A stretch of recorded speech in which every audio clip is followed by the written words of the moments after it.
It came to light for y'all that this dude wanted me dead way before I came to YouTube. I'm not the type of dude that you can come up on like Bro, listen. We out here to get content. You're not going to tell me what to do. You can't come up on me. Bro, listen. If you come up on me, I'm going to knock you the fuck out. That's what I said. That's what I said. That's what I said. No, bro. Gene Deal was recently attacked by fans of Diddy after he spoke out against him. Now, comedian Katt Williams is stepping in to support Gene. This isn't the first time Diddy has reportedly gone after Gene or Katt. And once again, seems Gene is being targeted. What did I do? What did you do to him first inside the courtroom? Lady. What did you do to Mr. Gene Deal inside the courtroom right before my eyes? And why did I have to get in your face like this and tell you to step back from him? Why did I have to stand in front of Mr. Deal behind me and tell you to back up off of him? Because it was two men handling business. And then what happened? But what happened? That's for me to know. But what did you do? So why are you not telling the truth? My name is Candor. I'm transparent. I'm true. Candor. I can't. But you didn't have the same energy with him when he came outside either. When he came outside, he left. Man, get out of here. He left. He left, yo. What are you talking about? What he look like telling somebody to whoop my ass? He didn't tell him that. He wanted me in the dirt and was trying to rock me to sleep. He knew where I was at. Roger Bonds, who used to work as Diddy's security guard, says Diddy gave orders to his team to attack Gene Deal on site. And this wasn't just talk. Gene himself confirmed it. In a recent video, Gene shared that he's been avoiding certain places because he fears for his safety. According to him, Diddy sent people from the streets to beat him up whenever they spotted him. Asterisk. It came to light for y'all that this dude wanted me dead way before I came to YouTube. Because I was having meetings with serious dudes in the street. And he refused to sit down. So what did he do? He tell his security team. He didn't tell the NYPD officers. He didn't tell the Department of Correction officers. He didn't tell none of the parole officers or anybody he had working for him that was officers. He told street dudes who had did dirt in the street.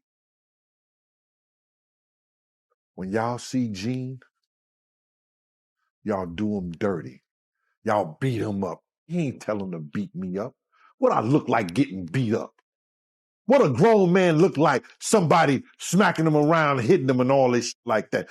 I ain't taking no ass whooping. I ain't took an ass whooping since the fucking doctor spanked me on my fucking ass. I ain't took an ass whooping since my mom and my daddy. When they stopped taking it, I guess I'm got amnesia. I don't know what an ass whooping look like or feel like. But the situation might be even worse than it seems. It's not just about hurting Jean. Diddy allegedly wants to make an example out of him to scare others. Gene, however, isn't backing down, says he's not afraid and won't let Diddy control the narrative. If Diddy wants a fight, Gene says he's ready for it. He say, yo, you got questions to answer. For who? I said, if you want me to answer questions, do interview.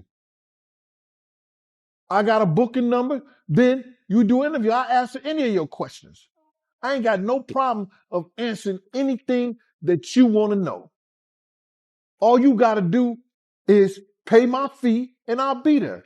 He said, well, you ain't going to tell me how to get the contact. And as soon as he said that, and he came like he was coming close to me, I took it back to 92. Wu-Tang.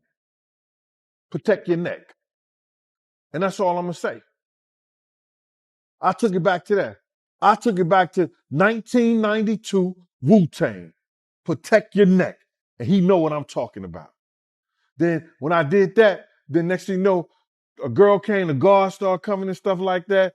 And he told the guards, yo, watch the camera. He hit me. That's what he said to the guard. So one guard was like this. One guard got in front of me and I moved. He said, yo, Gene. He said, yo, Gene, because he know me. He said, yo, Gene, you could just knock me down, bro. Just take a couple of days and Get up out of here. And so I was leaving. So he ran and got his camera, and then somebody called my name. He called my name like that. I turned around and I just said to him, I said, yo, bro, I'm not that dude that you could just run up on. I'm not that dude that you could say whatever you want to say. I'm a grown man. You understand? I'm not that dude that you could say whatever you want to say to, because if you run up on me, I'm going to knock you the F out. And that's how that went, bro. And there's nothing I'm proud of. You understand? But you don't talk to grown men. I don't care what kind of YouTube show you got. I don't care what kind of, you want to go viral, you want to do this and you want to do that. You conduct yourself as a gentleman. You want to call yourself a reporter. You don't see all the reporters who went to school. You don't see all the reporters who got their degrees, who got, who worked up the ladder to become who they are, yelling and screaming and cursing and saying all kind of crazy shit to people. You don't see that. But if that's what you choose to do, you choose to do that, bro. Gene says he saw this coming years ago. Diddy had been pressuring him to stay silent, and people close to Diddy were also reaching out, asking him to stop revealing Diddy's secrets. And these weren't empty threats. Diddy and his circle have a history of taking serious action. In Hollywood, when someone starts exposing the powerful, there are consequences. When Katt Williams started speaking out, he even lost custody of his kids. Yo, man, K, you cool, man? How you doing I'm tonight, cooler than a fan. They took my children from me. Yeah, I mean, How terrible is that? I did want to ask, the cops, allegedly found some guns and...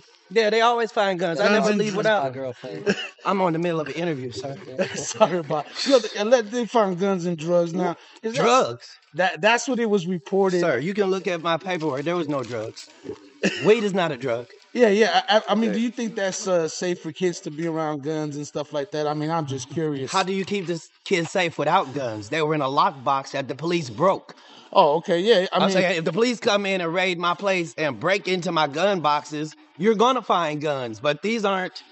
Well, I'm not in a gang. What difference does it make? Now, you were actually stopped for this and let go because you have a license for it. No, right? this is their 9th time coming to my house. The problem was this time they came to my office and took my kids from an office, not from my house, from an office. So now when I can't have my kids at my office, That's an issue. I must be the most terrible black dude.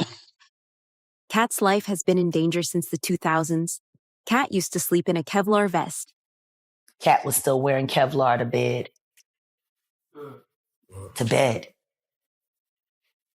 I would get in bed with him at night and he would have Kevlar on. What? In bed. Katt Williams has been dealing with threats since the early 2000s.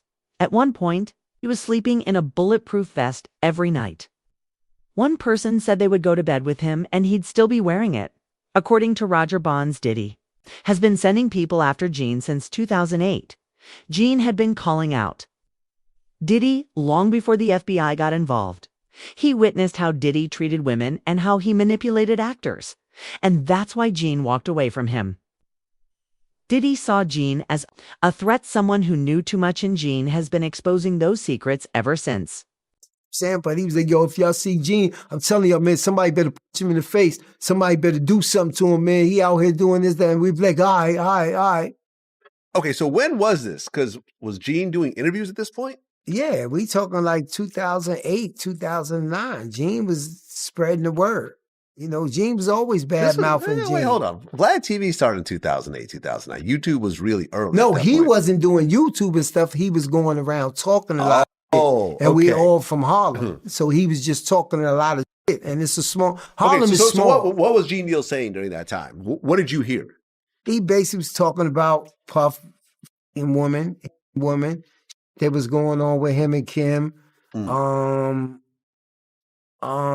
Puff being gay, with him and Usher, shit like that. He was talking the same shit that he's talking now on a major scale. But he was spreading it around Harlem.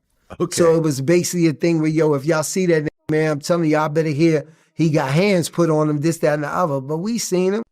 Tisa said another content creator covering Diddy's case was also attacked by Diddy's fans right outside the courthouse. These same fans warned Tisa that Diddy would come after her too.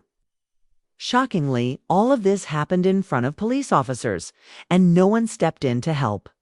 Dog will holler. A hit dog will holler. A hit dog will holler. So listen, let me just tell you something, right? Because this is an interesting point that Lovely T actually point out. All the people with money, power, influences, Diddy's equal. They refuse to come and support this man because they know something was wrong. But there are a million broke, dusty, desperate, bitch-ass men out here trying to bully women. It was a travesty. It was an all-out circus. Everybody, including myself, are running to safety. I've got a question for you, Tisa Tells, and everyone's going to want to know this. You're in a car right now. You had to leave the courthouse. Why? I had to leave the courthouse because Diddy's supporters were out of control. The first time I ran and did my live, of course, I had 2 armed security guys. Everyone told me, the people in the courthouse is like, make sure you have security. There's a lot of weird stuff going on. It wasn't just me, but I'll tell you what I experienced. Diddy's supporters surrounding me, threatening me, saying that they were going to hurt me. It was a serious situation. It got so bad and there was so much chaos and violence that they actually had to lock the courtroom down and force the Diddy supporters across the street. It was something myself, the news media, mainstream media, new media have never seen in their lives. The level, and again, the jurors, I hope to God they know how to sleep at night. Because again, I'm sure they did their duty. But when all that chaos was happening, as I was being threatened and ushered out by armed security people, I thought, this is what the jury did. They sent a signal that it is okay to use violence. It's okay to drug people up. It's okay to live a life of debauchery. It's okay to do whatever you want. Because guess what? If you work hard enough and you have enough money and enough delusional fans and you have ingrained yourself in culture enough that you can do whatever you want. And 12 of your peers will look the other way. Again, this jury was shocking. Tisa Tells, when you say that Sean Combs supporters threatened you, what were they saying? They were saying, you effing B, we're going to kill you, you effing B. Apparently I work for the feds. You're a plant. You made this all up because of you. Again, they're not too smart. It's not just Tisa and Jean facing threats. Last year, Jamie Foxx was allegedly poisoned by Diddy. After recovering and speaking out, Jamie was also attacked. Isn't it strange how anyone who speaks up about Diddy ends up being harassed or assaulted shortly afterward? Jamie even needed stitches after being attacked by one of Diddy's supporters. Jamie Foxx was injured during an altercation at a Beverly Hills restaurant. Foxx is speaking out about the incident, which is being investigated by police. It comes just days after the Oscar winner revealed for the first time that a brain bleed caused him to suffer a stroke last year. Here's ABC's Phil Lipoff. Tonight, actor Jamie Foxx is recovering after an altercation at his birthday dinner in Beverly Hills left him needing stitches. Local police received a call about an incident at the high-end Mr. Chow restaurant near Rodeo Drive just after 10 p.m. Friday night. A representative for the actor saying someone from another table threw a glass that hit Foxx in the face. It's unclear whether Foxx was involved in the fight or merely a bystander. No arrests were made, but the investigation remains ongoing. It has already been an eventful month for the Oscar winner. In his recently released Netflix stand-up special, Foxx opened up about the mysterious health crisis that put him in the hospital for several weeks last year. I was fighting for my life, but I'm here in front of you. Foxx telling the audience a doctor gave his family a grim diagnosis. He told my sister some horrible news about her big brother. He said he's having a brain bleed. Has led to a stroke. But now, the actor is proud he beat the odds. Said I couldn't walk, but look at me now. And Lindsay, Foxx appears to be keeping this positive attitude through this latest incident, writing on social media this morning, "The devil is busy, but I'm too blessed to be stressed." Anyone who tries to expose Diddy's crimes ends up hurt or worse. Keefe D., who claimed Diddy paid him to kill Tupac, was mysteriously attacked in prison after revealing Diddy's name. Diddy was later listed as a person of interest in Tupac. Shocker's murder based on Keefe D's statement that Diddy paid him $10 million for the hit. We have an update now on Dwayne Keefe D. Davis. He's charged in the murder of Tupac Shakur. Davis was in court again this morning after a fight with another inmate. Fox 5's Mike Allen walks us through what happened. Dwayne Davis is answering for a jailhouse brawl. Here's what court records show, along with images from surveillance video released by Las Vegas Justice Court. On December 23rd, Davis was being escorted back into his cell when another inmate, Rockland Hamilton, who's also facing a charge, is standing to the right by a sink in this room. Hamilton walked over to Davis and squared up, looking ready to fight. They started throwing punches and grappling, and the officer escorting Davis called for backup, gave verbal commands too for the inmates to stop fighting. Celebrity bodyguard Big Homie. CC says he's been poisoned 3 times since he started speaking out against Diddy. In an interview with Piers Morgan, claimed Diddy has a history of making people disappear if they talk. Big Homie CC also hinted that Kim Porter's death from pneumonia wasn't just bad luck. He believes there's something much darker going on behind the scenes. And this sounds familiar. You know, along this path, I've been poisoned 3 times. My toxicology report showed cyanide. And, you know, cyanide metabolizes into pneumonia in your body. So I've had pneumonia on 3 occasions. You know, and these problems didn't start for me until I started to speak out about people like this. You know, it's been a hard time to line up this interview because the last time I was scheduled to be in this interview, randomly, our car gets hit from the side by a blacked out vehicle.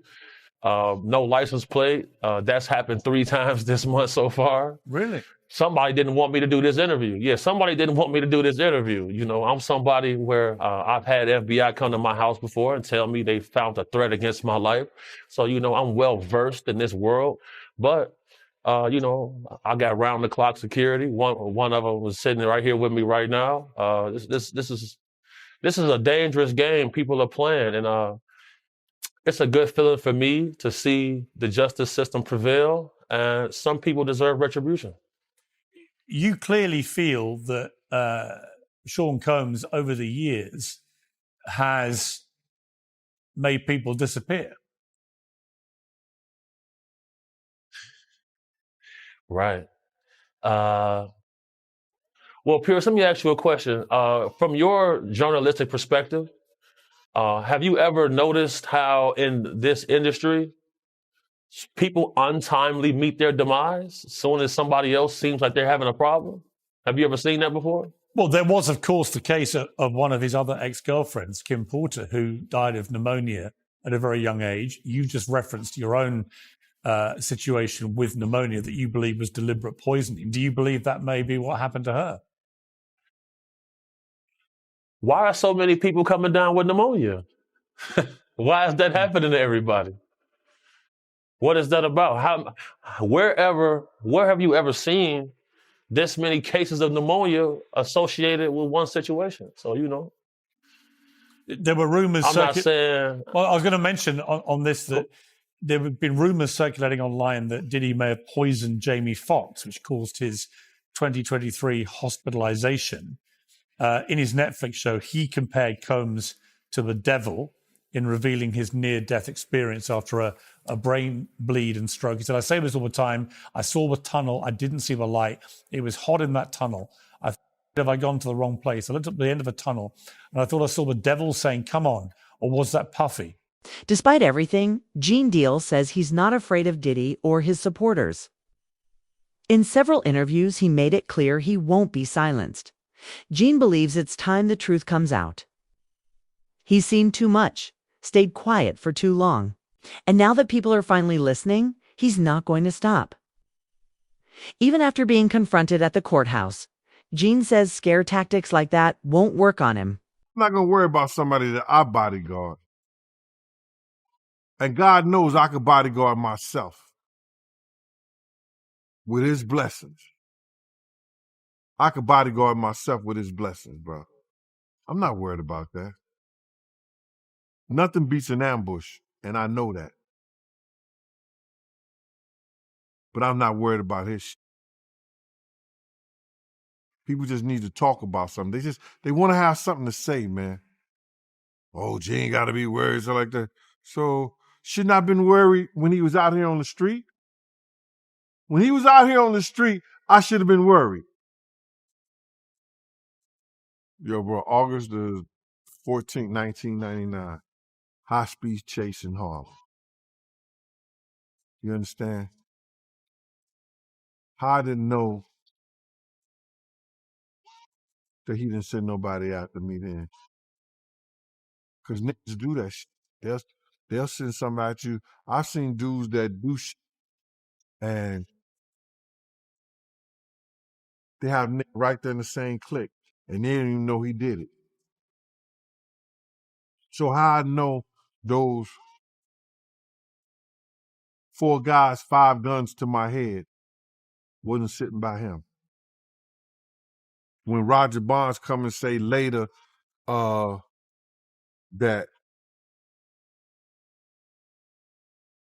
Diddy wanted something done to Gene Deal. How I know?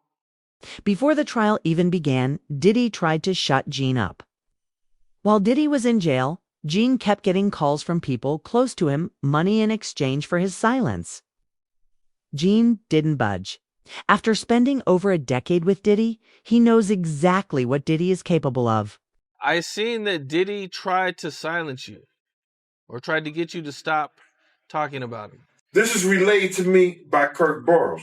This guy is like this with Diddy. You seen him on Drink Champs with him. You see him walking the streets in Miami with him, the whole 9 yards. So I'm saying to him, what does he want to talk to me for? He ain't got nothing to say to me. He said, yo, Gene, he said enough is enough. You know what I'm saying? Enough is enough to what? And I told Kirk Burrows, yo, if he wanted, I said, he don't want to talk to me for himself. He wanted to talk to me for Diddy. And I ain't got nothing to say to him. He ain't said enough is enough to Wolf's mother when he cursed out and told her all kinds of shit. Did he say enough to Big's mother? What do you mean enough is enough? And that's how that conversation went. How did you feel about it after you were done? I felt that, like, because they must have got at Kirk Burrows, because Kirk called me with the bullshit. Yo, you got to fix that. You know this. Man, God, excuse me. Listen here, bro. I don't care nothing about none of these industry cats and what they do and how they do it. That's their business. You understand? I don't tell a man how to screw his wife and how to spend his money. You don't tell me what I got to do with my time. Point blank. Do you feel like at some point Diddy could try to come after you or do something, being that he's went after a lot of people, he's did a lot of stuff. What happens with exposures? You make yourself vulnerable to all kinds of attacks, seen and unseen. What happened to my friend? When he passed away, there was $250,000 on my head and $150,000 on his. But what if I had decided to go back with my head held low and said, Sean, I'm willing to play the game, and then found a way to get inside of him and move him around? Diddy reportedly put a hit out on people who were speaking against him. That's why Gene Deal received multiple warning calls, people trying to alert him about what was coming. And you right about Diddy's phone being tapped, because news came out that his former bandmate from Dirty Money, she called the other group member Dunn 58 times trying to get her to stop the lawsuit against Diddy. She ain't the only one he was trying to get in contact with. You understand? He sent somebody through somebody else to try to get in contact with me, telling me enough is enough. Oh, okay. You tell Big Mama that enough is enough. You can't tell Wolf Mama enough is enough. You tell D Ferg Mama enough is enough. You understand? You tell all those people who supported you and they survivors, enough is enough. You didn't tell me about that. So he tried to get somebody to reach out to you? Now I got a phone call from Kirk Burrows. And Kirk Burrows, and I ain't gonna even get this guy no play. Not Kirk Burrows, but one of the Puff dudes that I know that's real close to him said, Kirk told me, yo, he want to reach out to you, Gene. He want to speak to you. I said, speak to me for what? What do you want to speak to me for? If he's trying to speak to me, it's for Puff. Point blank. I know the dude. I know how close he is to Puff. He's been with Puff from day one. So he ain't got nothing to say to me, bro. But Kirk Burrows did say to me that the dude said enough is enough. When do it becomes enough? And the threats didn't end with Gene, Freddie P., a former member of Day 26. Warns singer Cassie to leave the country before Diddy gets released. He claims people in Diddy's circle are already plotting revenge. Cassie could be the next target. Freddie believes if Diddy can't reach her directly, he'll go after her loved ones instead. And now Cassie, just go ahead and move out the country, baby. Pack a little white guy up, get on out of here. We'll protect your family. Because if you think Sean, and he done beat it, and you got 30 out of him, at the least, me personally, at the least, I would get your boyfriend every time somebody see him. Like, I wouldn't have to be there. So I'm telling you, if I would do that, I don't know, you know Sean better than me. Cassie. So you believe that Diddy, he'll try to harm Cassie if he get out? I think so. I'm not trying to... Man, it's hard because I don't know what Sean's getting out. I don't know what Sean is getting out of prison. I don't know if Sean is reformed. You get what I'm saying? Like, I don't know if Sean gonna get out more arrogant now that you just beat the feds. You see his kids dancing around. They don't look grateful. They look like, yeah, we gonna keep winning. That's not the attitude I would be giving. When I beat my case, when I walked out on my case, I dropped to my fucking knees. I didn't want to be around nobody. I'm happy as shit. I'm not celebrating blowing up in the law face because I know I was just fucking crying, begging God. Nobody was in there with me. I was begging him. So how I look like to get out here and act like some macho hero, like I wasn't just being a little bitch on my knees for my father to save me when nobody else would. So I don't know what P. Diddy getting out. But me, personally, you took $30 million from me, I would advise you to get it. I would get out and tell you to leave the country. Diddy's empire is falling apart, and those he tried to silence are finally speaking out. The evidence is piling up. These aren't rumors anymore. These are real stories, with real people coming forward. Confessions, threats, and witness statements. Sits. All out now, and this is just the beginning. Make sure to subscribe, turn on notifications, and stay informed. The truth is coming.